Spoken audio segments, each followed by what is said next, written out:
an amazing part 1 of 3 documentary on the Walt Disney Story.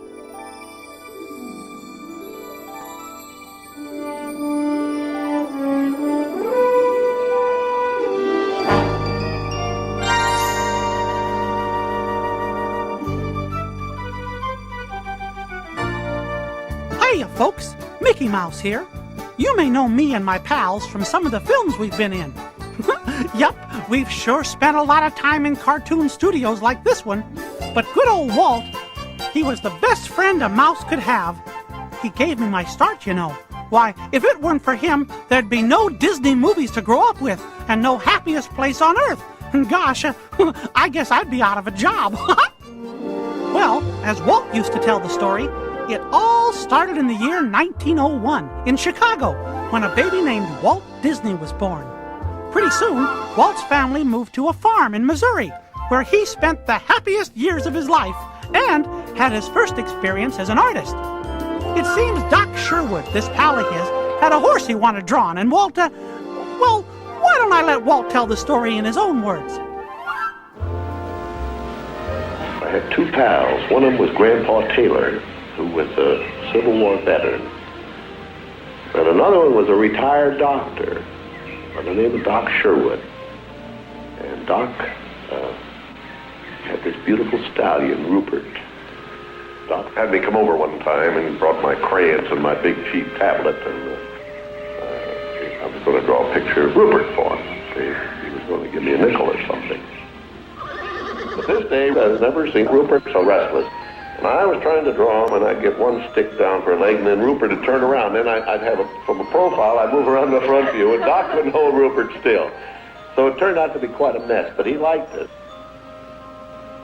Things got pretty tough on the farm. My dad had a sickness, and they decided to sell the farm. But then he had to auction all the stock and things. And it was in the cold of the winter, and I remember Roy and myself going out and going all around to the different little towns and places, tacking up these posters of the auction. So they sold out, took the money, and they went to Kansas City. My dad bought this Kansas City Star route. You know, a Star route was quite a thing. They gave me a small route. Oh, I must have had 50 customers. I was about 9 or 10 when I started that. In the winter, we'd go out at 3:30 in the morning right after a blizzard, or in a blizzard, or in pouring rain. It didn't matter. I did that for 6 years. It was tough. In 1917, I moved to Chicago, and I didn't move.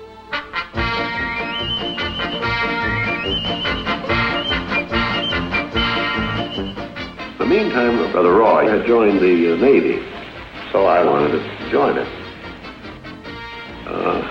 Another boy, I don't think he was as old as I was, but he looked over. We went to the Navy, and they turned us down. They were too young. Finally, this kid come in to me very excited. He said, there's something just forming here that you and I can get in. I said, what is it? He says, an ambulance unit. So we went down and signed up. And we were on our way to France. And we became replacements. I was assigned to evacuation hospital number 5 in Paris. I had my drawing board right by my bunk. So I started painting pictures all over my truck. The doughboy I used in a lot of these cartoons, this doughboy with this beaming face. I was in Paris 3rd of September, and Pershing pulled out. The whole headquarters company left. All the guys I knew had gone. Paris, which had been this exciting thing with all these soldiers and things, suddenly there wasn't a soldier to be seen. And I suddenly became very lonesome. So then I went in and put a request in to be discharged. Then I left shortly after that to come home. So I hit Chicago. That's where my parents were living. And my father said, Walter, Mr. Scrogan, he's got a job for you. $25 a week and all of that. And I said, Dad, I want to be an artist. And my dad, he just couldn't buy that. So I went to Kansas City, and Roy was in Kansas City working at a bank. So I went into this Kansas City film ad company. So that was where I got started in the animation business. The first money that I made, I bought myself a motion picture camera called the Universal. But I wanted to experiment making the theatrical cartoons. So I started experimenting at night, and I worked on a little idea that I had that I wanted to sell to the Newman Theater, a chain of about 3 theaters. So I called the things Newman Laugh-O-Grams. Well, I was desperately trying to get something that would get a hold, could catch on. So I was thinking if I had something with a novel twist, I might crack the market. They had the cartoons working with the humans. The cartoon would always come off the drawing board and run around in a real room and work with a real person. I said, well, maybe I'll pull a reversal on that. I'll put the humans in with the cartoon. I found a little girl that had been posing for some of the commercial things.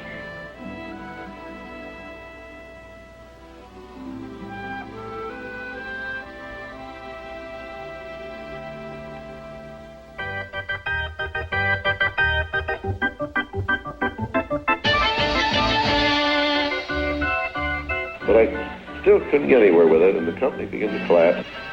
There was no money coming in, so there was nothing left but to go into bankruptcy. I'd failed. But I learned a lot out of that. And I think it's important to have a good, hard failure when you're young, you know?